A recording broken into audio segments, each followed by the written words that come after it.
Alhamdulillahi ala ihsani wa syukru lahu ala taufiqihi wa amtinani. Asyhadu an la ilaha illallah wahdahu la syarika lahu ta'ziman li sya'ni wa asyhadu anna Muhammadan abduhu wa rasuluhu da'ila ridwani. Allahumma salli alaihi wa ala alihi wa ashabihi wa ikhwani.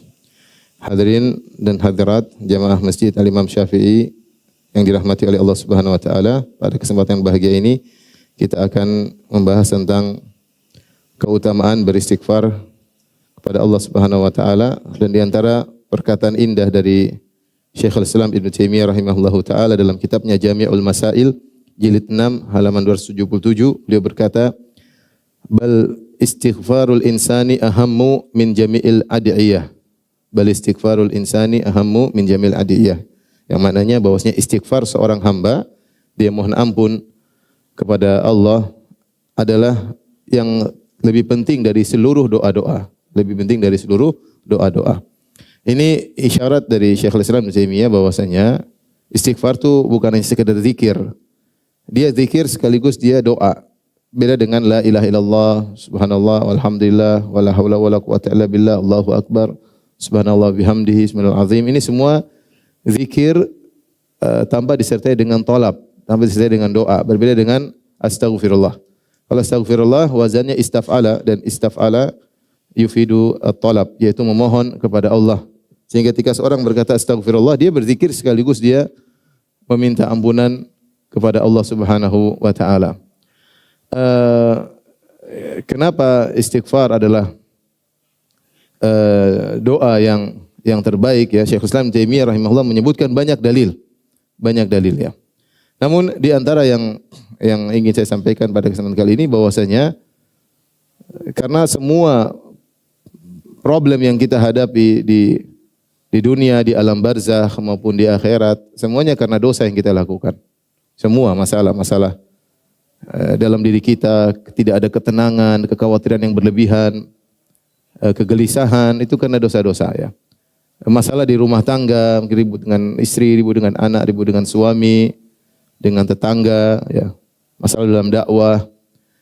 Semua problematika yang kita hadapi semuanya karena dosa-dosa yang kita lakukan. Makanya Allah berfirman, "Wa ma asabaka min sayyi'atin famin nafsik." Apa yang menimpamu dari keburukan semuanya dari dirimu sendiri. Ma asabakum min musibatin fabima kasabat aydikum wa ya'fu an katsir. Tidak ada musibah yang menimpa kalian kecuali akibat ulah perbuatan kalian. Dan Allah mensifati manusia, innahu kana zaluman. Manusia itu zalum, suka berbuat apa? Kezaliman, suka berbuat dosa,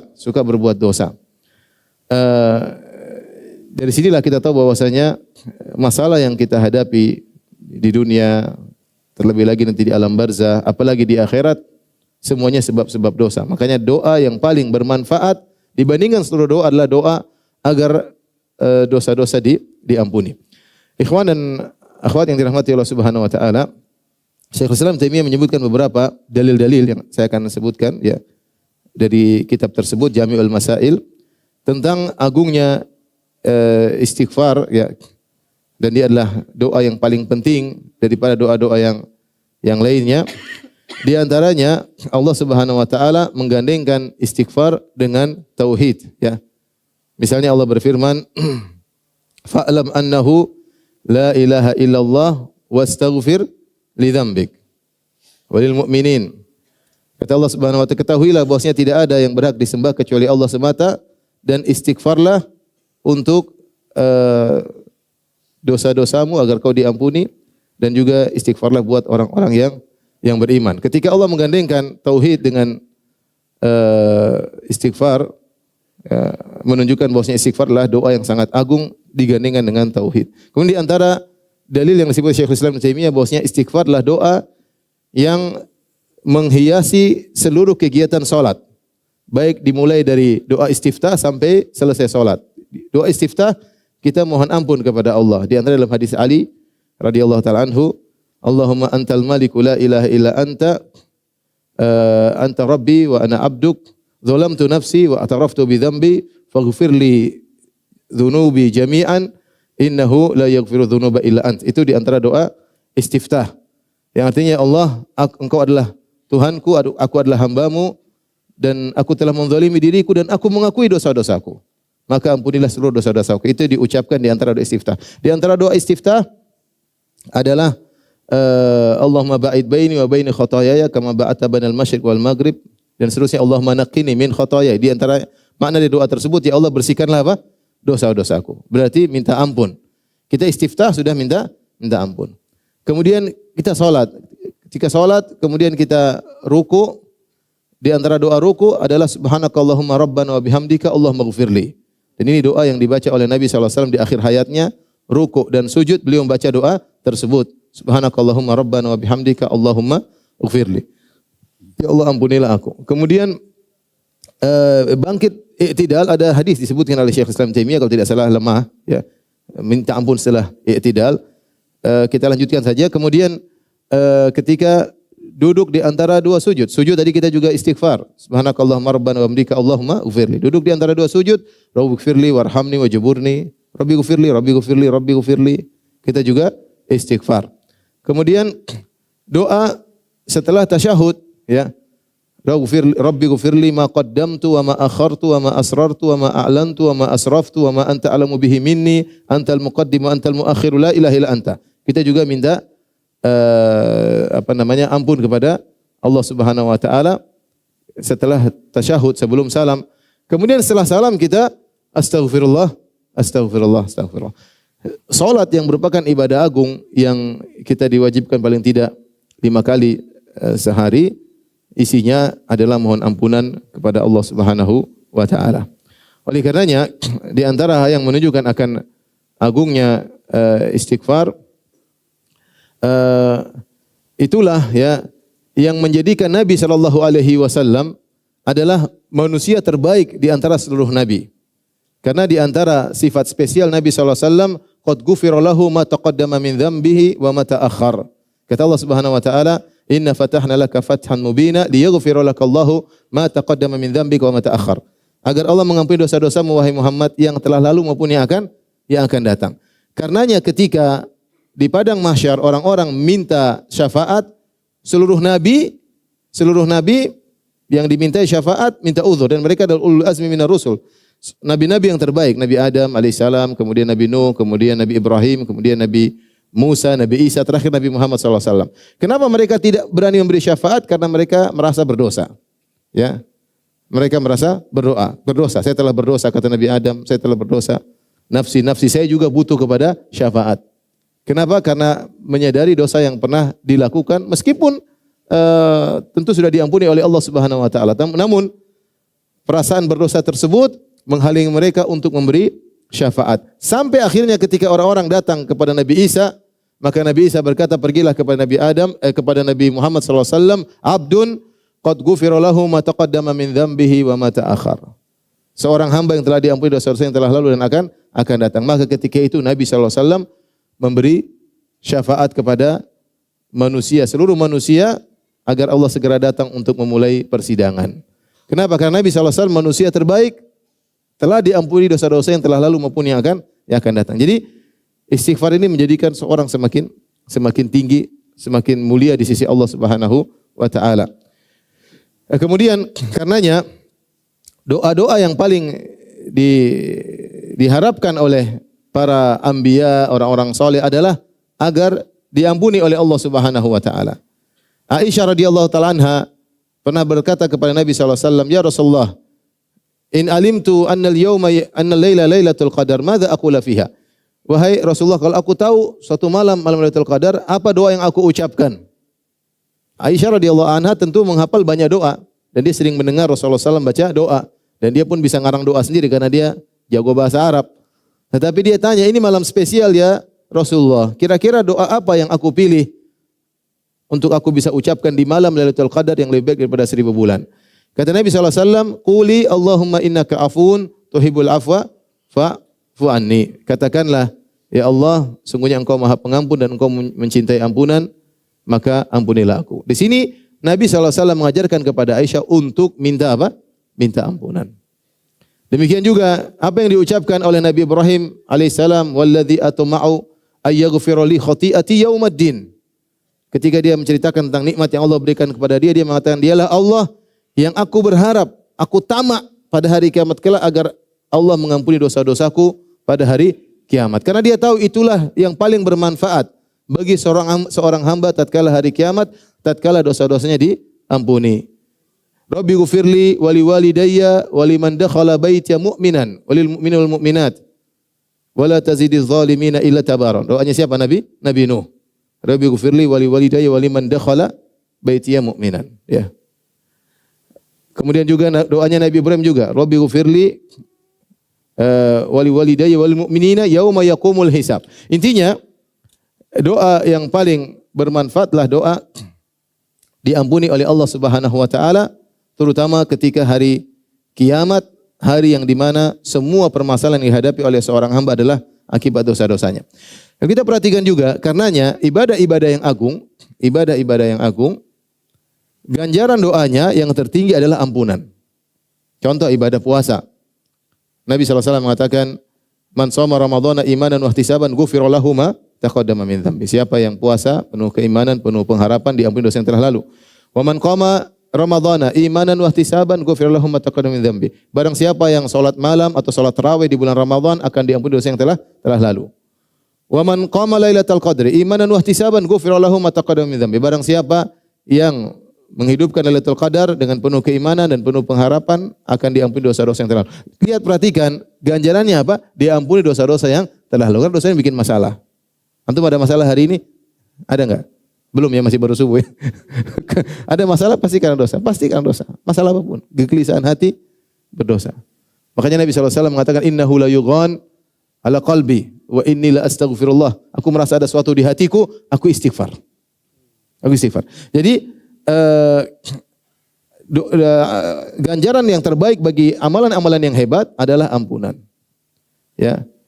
Ramadan tadi sudah kita sebutkan. Rasulullah SAW juga bersabda, al-jum'ah ilal jum'ah, shalawatul khams, Ramadan ila Ramadan, al-umrah ilal umrah, kafaratun lima bainahunna. Sungguhnya salat 5 waktu menghapuskan dosa-dosa di antara salat-salat tersebut. Ramadan satu ke Ramadan yang lain menghapuskan dosa-dosa di antara Ramadan tersebut. Jumat yang satu ke Jumat yang lain menghapuskan dosa-dosa di antara Jumat tersebut. Ya. Kata Rasulullah SAW, ara'aitum law anna nahran bi babi ahadikum yaktasilu minhu kulla yawmin khamsan marrat hal yabqa min daranihi syai'. Kata Nabi SAW tentang salat 5 waktu, bagaimana menurut kalian jika di depan rumah kalian ada sungai, kemudian pemilik rumah mandi setiap hari 5 kali sehari, apakah masih tersisa kotoran di tubuhnya? Demikianlah perumpamaan salat 5 waktu menghapuskan yamhullahu biha khataya al-khataya, dengan salat atau yamhullahu bihinnal khataya, dengan salat 5 waktu tersebut Allah akan menghapuskan dosa-dosa. Salat ibadah teragung, ganjarannya adalah diampuni dosa-dosa. Kita bicara apa lagi? Bicara misalnya zakat ya. Khudz min amwalihim shadaqatan tutahhiruhum. Ambillah zakat dari harta mereka, tutahhiruhum, agar mensucikan mereka. Di antaranya mensucikan mereka. Selain mensucikan harta dari syubhat, dari keharaman, mensucikan orang yang mengeluarkan zakat. Di antaranya mengurangi dosa-dosanya. Kemudian juga lihat haji. Haji, kata Nabi SAW, man hajja walam yarfuth walam yafsuk raja'a min dhunubi ka yaumin waladathu ummuhu. Siapa yang berhaji, kemudian dia tidak melakukan rafath, yaitu jima dan muqaddimatuhu, walam yafsuk, tidak melakukan kemaksiatan, raja'a min dhunubihi ka yaumin waladathu, maka dia akan bersih dari dosa-dosanya seperti baru dilahirkan dari perut ibunya.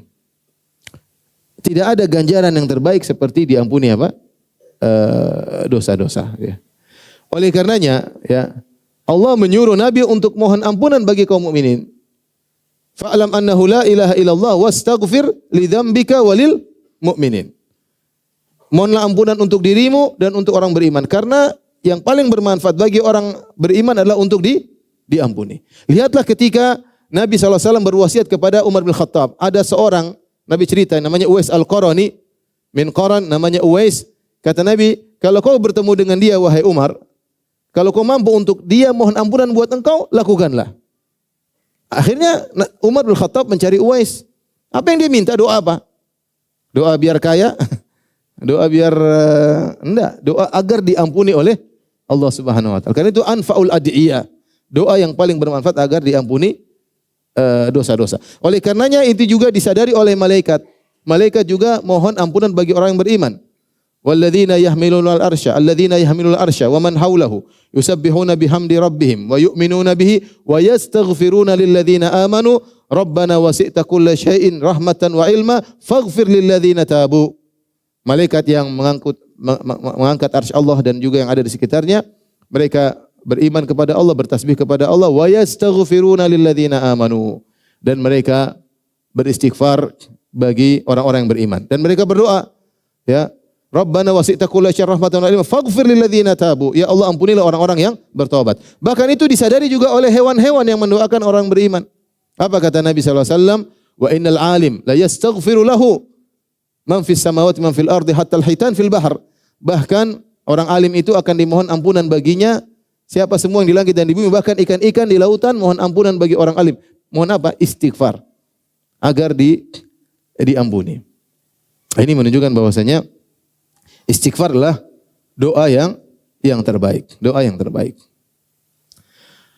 Karenanya Rasulullah SAW bersabda, tuba liman wajada fi sahifatihi istighfaran katsira. Sungguh beruntung orang-orang yang mendapati dalam catatan amalnya istighfar yang banyak. Orang yang paling beruntung yang kalau di buku catatan amalnya banyak astagfirullah, astagfirullah, astagfirullah. Karenanya Allah Subhanahu wa taala memerintahkan orang-orang beriman untuk beristighfar, untuk bertobat kepada Allah Subhanahu wa taala. Jangan orang beriman, Nabi SAW menyadari pentingnya istighfar. Rasulullah SAW beristighfar sehari 70 kali, dalam sebagian riwayat 100 kali. Ya ayuhan nas tubu ila Allah wastaghfiruhu wa tubu ilaih fa inni astaghfiru Allah wa atubu ilaih fil yaum 100 marrah. Wahai manusia sekalian, bertobatlah, beristighfar, sungguhnya aku, kata Rasulullah, Rasulullah tidak mengatakan doa-doa yang lain. Aku berdoa begini 100 kali, berdoa tidak. Rasulullah ucapkan tentang apa? Istighfar. Rasulullah perintahkan istighfarlah karena aku Muhammad sallallahu alaihi wasallam yang telah diampuni dosa-dosaku yang telah lalu maupun yang akan datang, bahwasanya aku beristighfar 100 kali. Bahkan sebagian sahabat mendengar Nabi satu majelis istighfar 100 kali. Astagfirullah tubu ilaih, astagfirullah tubu ilaih. Satu kali majelis Nabi sallallahu alaihi wasallam istighfar 100 kali. Entah berapa majelis Rasulullah SAW istighfar, ya. Makanya doa yang paling bermanfaat setelah salat malam, wabil asharihum yastaghfirun. Subhanallah, kita mau kumpulin dalil tentang keutamaan istighfar sangat banyak, ya. Oleh karena tidak usah ragu bahwasanya doa yang terbaik adalah istighfar. Yang terbaik adalah istighfar. Kalau taruhlah antum enggak punya dosa, tapi itu mustahil, ya. Antum enggak punya dosa, terus istighfar terus ngangkat derajat. Makanya para ulama mengatakan, atau para ulama menjelaskan, kalau ada yang bertanya, Ustaz, Nabi SAW mengatakan al-umratu ilal umratu kafaratu lima bainahuma. Umrah yang satu dan umrah yang lain menghapus dosa-dosa di antara keduanya. Ustaz, minggu lalu saya umrah, sekarang saya umrah lagi. Kayaknya dosa sudah hapus. Terus ngapain umrah lagi? Seandainya kamu tidak punya dosa, istighfar tersebut akan mengangkat apa? Derajatmu. Akan mengangkat derajatmu. Jadi manusia yang terbaik adalah manusia yang tidak punya dosa. Dialah Nabi Muhammad SAW yang telah diampuni dosa-dosa yang telah lalu maupun yang akan datang. Gara-gara dosa, doa kita tidak dikabulkan. Makanya Nabi Sulaiman alaihissalam ketika berdoa, dia minta ampun dulu. Rabbi ghufirli wa habli mulkan la yanbaghi li ahadin min ba'di innaka antal wahhab. Dia mengatakan, ya Allah, ampunilah aku. Anugerahkanlah kepadaku kerajaan yang tidak pantas bagi seorang pun setelahku. Sesungguhnya Engkau adalah Al-Wahhab, Maha Pemberi anugerah. Tapi dia buka dengan apa? Dengan istighfar. Dengan istighfar. Ini sebagian dalil, tentu banyak dalil yang juga disebut oleh Syekhul Islam Ibnu Taimiyah rahimahullahu taala tentang keutamaan istighfar. Maka di penghujung kajian ini, ya, sudah jam 9 belum? Jam 9 kurang 3 jam. Yang penting bukan kajian, yang penting prakteknya, kan? Kalau kebanyakan susah dipraktekkan, sedikit-sedikit aja. Baik. Di penghujung kajian ini, saya sebutkan kenapa kita harus sering bertobat. Bertobat adalah wazifatul umur. Beristighfar wazifatul umur. Seorang harus sering istighfar fi bidayati ila nihayati. Sejak kita awal kita harus istighfar sampai kita wafat, kita terus beristighfar. Ini berlaku bukan cuma bagi kita, bahkan berlaku bagi para anbiya, orang-orang saleh, ya. Mereka senantiasa beristighfar. Di antara 3 hal yang menuntut kita untuk sering beristighfar, tadi Allah sudah sebutkan. Pertama, manusia itu zalim, senantiasa berbuat kesalahan, berbuat zalim. 3 hal. Pertama, kita selalu bermaksiat. Yang kedua, kita kurang pandai bersyukur. Yang ketiga, kita ibadahnya enggak beres. Ini 3 hal. 3 hal yang buat, sebenarnya kembali kepada 2. Ibnu Taimiyah mengumpulkan kepada 2 karena beliau mengatakan seorang hamba senantiasa yataqallabu baina dzambin wa ni'mah. Kembali kepada 2, yaitu kita senantiasa berdosa. Yang kedua, kita tidak pandai bersyukur atas nikmat Allah. Yang ketiga, ini cabang dari yang kedua, kita tidak pandai dalam beribadah. Selalu ibadah kita enggak beres. Yang pertama jelas, kenapa kita harus banyak istighfar? Karena dosa kita banyak. Dosa kita banyak. Karenanya Allah Subhanahu wa taala perintahkan kepada kaum mukminin. Kata Allah Subhanahu wa taala dalam surat An-Nur, ya, di awal ayat Allah mengatakan kulil mu'minina yaghuddu min absarihim wa yahfadhu furujahum dzalika azka lahum innallaha khabirum bima yasnaun wa kulil mu'minati, dan seterusnya. Wahai katakanlah kepada orang beriman, tundukkan pandangan mereka dan jagalah kemaluan mereka. Ini lebih baik bagi mereka. Allah tahu apa yang mereka kerjakan. Katakan juga kepada wanita mukminah untuk tundukkan pandangan mereka dan menjaga kemaluan mereka. Dan seterusnya, ya, kata Allah Subhanahu wa taala di akhir ayat, wa tubu ilallahi jami'an ayyuhal mu'minun. Dan bertobatlah kalian seluruhnya, wahai orang-orang beriman. La'allakum tuflihun, agar kalian beruntung. Ayat ini ayat madaniyah. Turun kepada para sahabat setelah mereka berjihad, setelah mereka berhijrah, meninggalkan negeri mereka, meninggalkan harta mereka, meninggalkan kampung yang mereka cintai, dari yang kaya menjadi miskin, kemudian hidup susah di kota Madinah, kemudian mereka berjihad jalan Allah Subhanahu wa taala, dan mereka sudah disifati dengan orang beriman. Allah masih suruh mereka untuk apa? Bertobat. Wa tubu ilallahi jami'an ayyuhal mu'minun. Allah tidak mengatakan ayyuhan nas, wahai manusia, wahai orang-orang beriman. Sehingga kalau seorang berkata, saya ngapain sering istighfar? Sahabat disuruh bertobat oleh Allah Subhanahu wa taala. Bagaimana lagi dengan kita yang jelas-jelas suka melakukan maksiat. Bahkan dalam ayat ini Allah menyuruh bertobat dari pandangan yang haram, dari pandangan yang haram. Dan siapa di antara kita yang tidak melihat yang haram? Setiap hari kita lihat yang haram. Bahkan Nabi SAW mengatakan, kata li bini Adam hadzahu minaz zina, ya, mudrikun lahu la mahalah. Allah mencatat setiap anak Adam pasti berzina, tidak mungkin dia terhindar. Yaitu sarana-sarana zina pasti dia melakukannya. Ya. Al-ainani tasniyan, 2 mata berzina, wa zinahuma nazar, dan zinanya adalah memandang. Siapa tidak melihat aurat wanita yang terbuka? Nonton berita aja pembawa acaranya pasti cantik, ya. Pasti terbuka rambutnya. Kalaupun dia pakai jilbab, jilbabnya seksi, ya. Iya. Apalagi nonton yang lain, nonton berita aja seperti itu, ya. Jadi tidak mungkin kita enggak lihat. Jalan di Jakarta pasti ngelihat yang tidak-tidak, ya. Kecuali jalan sambil tutup mata, ya. Artinya itu saya tidak bisa. Belum lagi wal udhunani tasniyan wa zinahumal istima'. 2 telinga berzina, nonton lagi makan lagi dengar musik lagi, musik-musik yang mengantarkan kepada perzinahan. Ya. Dan musik-musik adalah baridu zina, mengantarkan kepada zina, ya. Tanya kepada para musik-musik yang sudah taubat, bagaimana temannya musik di antaranya apa? Zina, ya. Kenapa? Karena saya sudah pernah sampaikan bahwasanya syahwat dibuat manja dengan musik tersebut. Manja, ketika dia manja dengan musik, dia mudah manja pada yang lainnya. Makanya kata siapa namanya Ibnu Mas'ud, al-ghina yumbitun nifaq, bahwasanya nyanyian itu menumbuhkan kemunafikan. Bukan apa-apa, tapi syahwat, jiwa terbiasa dimanja dengan maksiat sehingga dia akhirnya melebar kemana-mana. Di antaranya mudah untuk minum khamar, mudah untuk berzina, mudah untuk macam-macam karena sering dimanja dengan musik tersebut. Intinya kita tidak akan terhindar dari yang namanya zina, ya. Kemudian makanya kita harus bertobat. Belum dosa-dosa yang lainnya, ya. Belum dosa-dosa yang lainnya. Kalau Allah merintahkan bertobat dari dosa memandang, apalagi dosa-dosa yang lainnya. Jadi intinya membuat kita harus untuk istighfar karena kita selalu berdosa, Belum dosa terkait dengan orang lain, orang terdekat. Masih banyak hak istri tidak kita penuhi, masih banyak hak anak tidak kita penuhi, masih banyak hak orang tua tidak kita penuhi. Ibu-ibu masih banyak hak suami yang tidak dipenuhi, masih ngangkat suara di hadapan suami. Apa itu enggak istighfar? Wajib istighfar itu. Biar bapak-bapak semangat. Dosa banyak. Kita ini dosa banyak. Tiap hari berdosa ya. Tiap hari berdosa. Bangun tidur langsung dosa. Begitu bangun tidur lihat YouTube, lihat Facebook, sudah lihat macam-macam pasti. Kita buka hari-hari kita dengan bermaksiat. Kemudian ini jelas ini pembahasan tersendiri. Yang kedua, bahwasanya di antara hal yang buat kita harus sering beristighfar adalah kita kurang bisa bersyukur.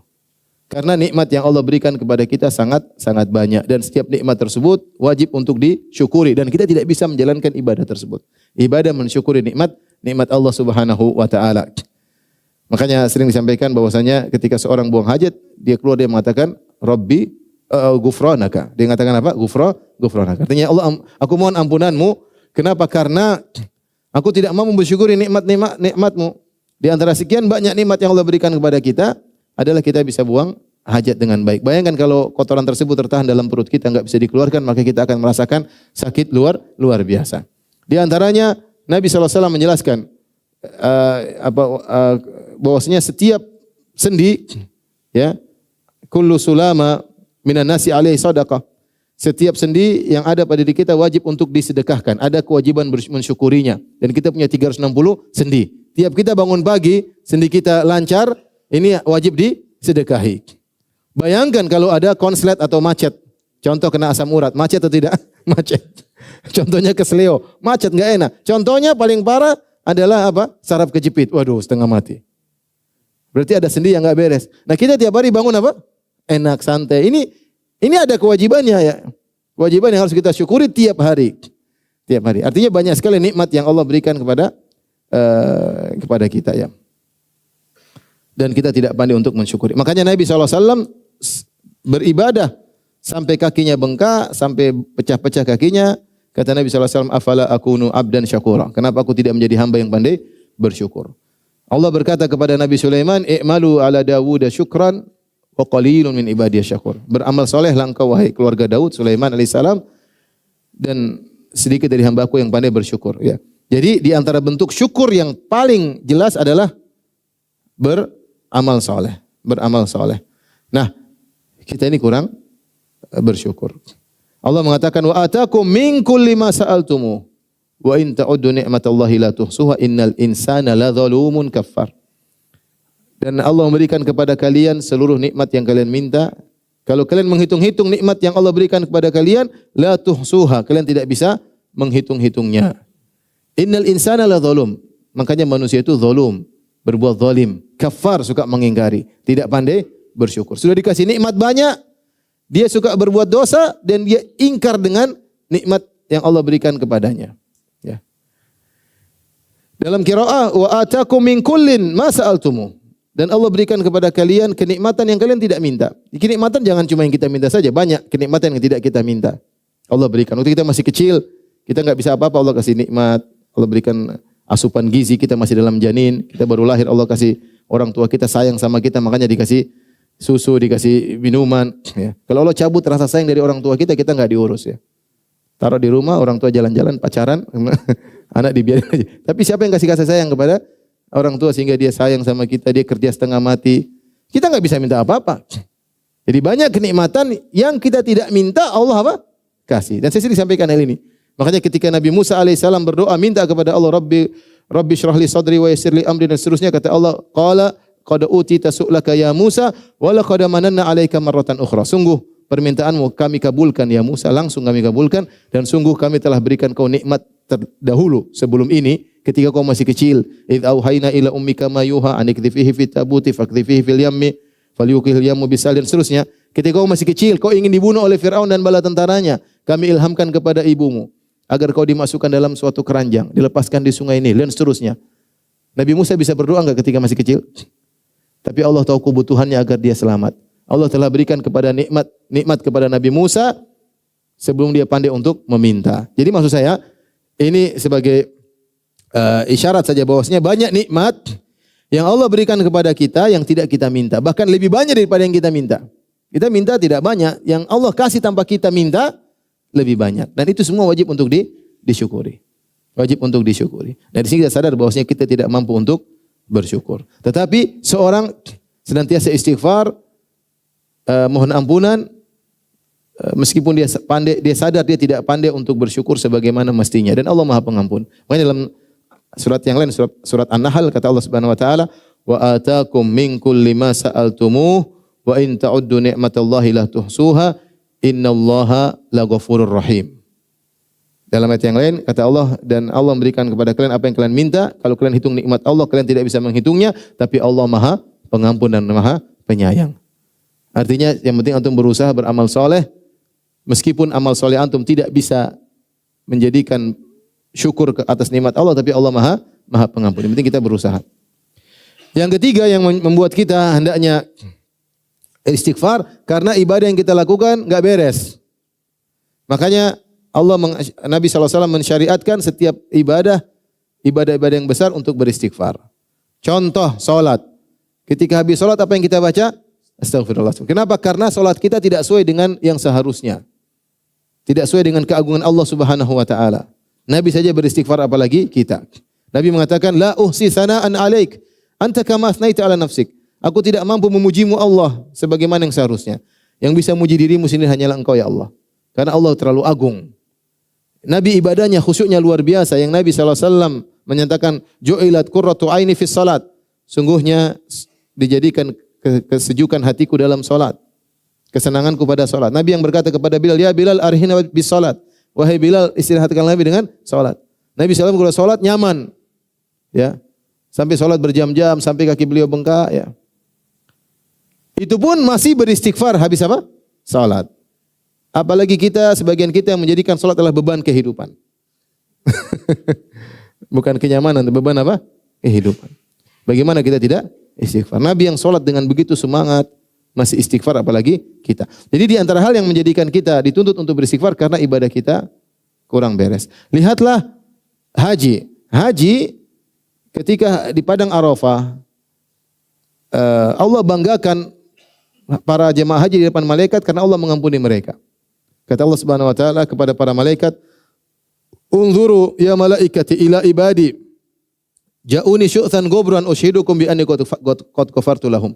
Wahai para malaikat, lihatlah kepada hamba-hambaku yang datang di padang Arafah dalam kondisi penuh dengan debu, rambut mereka semerawut. Ketahuilah aku telah mengampuni dosa-dosa mereka. Jadi para jemaah haji keluar dari Arafah diampuni oleh Allah Subhanahu wa taala. Tapi setelah keluar dari Arafah, Allah suruh beristighfar. Kata Allah, "Tsumma afidhu min haitsu afadhan nas wastaghfirullah." Kemudian bertolaklah kalian meninggalkan Arafah sebagaimana orang meninggalkan Arafah, wastaghfirullah, suruh istighfar. Habis hajian masih disuruh apa? Istighfar. Ya. Kenapa? Karena seorang ibadah penuh dengan kekurangan. Apalagi sebagian orang setelah ibadah timbul ujub. Ya. Lihatlah orang-orang yang setelah salat malam, wabil ashari hum yastaghfirun. Para ahli tafsir mengatakan mereka beristighfar setelah salat malam. Setelah siang mereka puasa bersedekah, malamnya mereka salat malam, penghujung ibadah mereka apa? Beristighfar. Astagfirullah. Artinya mereka bilang, "Ya Allah, masih banyak kesalahan kami dalam menjalankan ibadah kepadamu." Ya. Setelah wudu juga kita disunahkan untuk bertobat. Allahumma ja'alni minat tawabin wa ja'alni minal mutatahhirin. Ya. Bahkan Nabi SAW yang berdakwah selama 23 tahun, yang tidak pernah istirahat, sejak Allah mengatakan, "Ya ayyuhal muddatsir qum fa'anzir." Wahai yang berselimut, bangunlah, beri peringatan. Rasulullah tidak pernah beristirahat. Siapa yang baca sirah Nabi, dia tahu Nabi tidak pernah beristirahat. Dari qum fa'anzir sampai Nabi SAW meninggal, tidak pernah beristirahat. Dari suatu kegiatan-kegiatan lainnya dan seterusnya. Di penghujung dakwah Nabi SAW, Allah suruh istighfar. "Idza ja'a nasrullahi wal fath wa ra'aitan nasa yadkhuluna fi dinillahi afwaja wasabbih bihamdi rabbika wastaghfirhu." Ketika Nabi sukses, Allah mengatakan, jika telah datang pertolongan Allah dan kemenangan Allah, engkau melihat orang sudah masuk dalam agama Allah berbondong-bondong, fasabbih bihamdi rabbika wastaghfirhu. Bertasbihlah dan beristighfarlah. Innahu kana tawwaba. Sungguhnya Allah Maha menerima taubat. Nabi disuruh beristighfar setelah dia sukses. Makanya surat ini dipahami oleh Ibnu Abbas sebagai na'yu, yaitu sebagai kabar tentang akan wafatnya Nabi. Kenapa? Karena sudah selesai, Nabi sudah sukses. Orang sudah masuk Islam semuanya, berbondong-bondong, terus tugas Nabi apa lagi? Kalau gitu Nabi tugasnya sudah selesai, saatnya Nabi dipanggil oleh Allah Subhanahu wa taala. Di penghujung kehidupan Nabi, Nabi kemudian yata'awwalul Quran, kata Aisyah, Rasulullah sallallahu alaihi wasallam menjalankan perintah Allah, "Sabbih bihamdi rabbika wastaghfirhu." Maka Nabi ruku dan sujud dengan baca subhanakallahumma rabbana wa bihamdika Allahumma ighfirli. Menggabungkan antara tasbih dengan istighfar kepada Allah Subhanahu wa taala. Itu nabi yang dakwah 23 tahun penuh dengan keikhlasan, tidak mengharapkan dunia sama sekali, bersabar dengan berbagai macam gangguan, terluka, dilempari, dihina, macam-macam, itu pun disuruh istighfar. Apalagi kita yang dakwahnya begini-begini ya. Yang penuh dengan kekurangan, niatnya enggak tahu gimana. Tentunya ya, kita jangan ujub dan justru harus sering apa? Istighfar. Ini semua adalah contoh-contoh bahwasanya di antara hal yang mengharuskan kita untuk banyak istighfar karena kita sadar ibadah yang kita lakukan tidak sempurna. Tidak sempurna. Puasa kita tidak sempurna, salat kita tidak sempurna, masih banyak kekurangan sehingga kita harus banyak istighfar. Inilah para hadirin hadirat yang rahmatillah subhanahu wa taala. Alhamdulillah jam 9 kurang ya. Kita tadi singgung tentang banyak istighfar. Jadi harapan saya jangan di jalan pelongok-pelongok diem gini enggak, istighfar aja. Astagfirullah, astagfirullah, astagfirullah. Astagfirullah itu. Jadi jangan diem, rugi. Ya, la yazalu lisanuka ratban min dzikrillah. Pokoknya jangan diam. Kalau enggak istighfar ya zikir yang lain. Tapi kita usaha lisan kita suka apa? Istighfar. Astagfirullah, astagfirullah. Yang jadi masalah kita tuh malu untuk istighfar. Kita kadang sama teman kita enggak istighfar, diam. Nanti kalau ke astagfirullah, kamu kenapa istighfar? Ada dosa apa yang kau lakukan? Oh, banyak dosaku ya. Jadi beda kalau tanya Ustaz Ahmad, kalau kita jalan sama masyayikh, sama ulama, mereka istighfar di mobil, astagfirullah, astagfirullah. Mereka biasa, jadi suara dikeraskan kita dengar. Kalau kita gitu rasanya gimana gitu? Astagfirullah. Ngelihatnya kayaknya, kamu kenapa? Habis bikin dosa apa? Jadi jangan lupa untuk banyak istighfar. Tapi demikian saja yang bisa saya sampaikan. Demikian wabillahi taufiq wal hidayah. Assalamualaikum warahmatullahi wabarakatuh.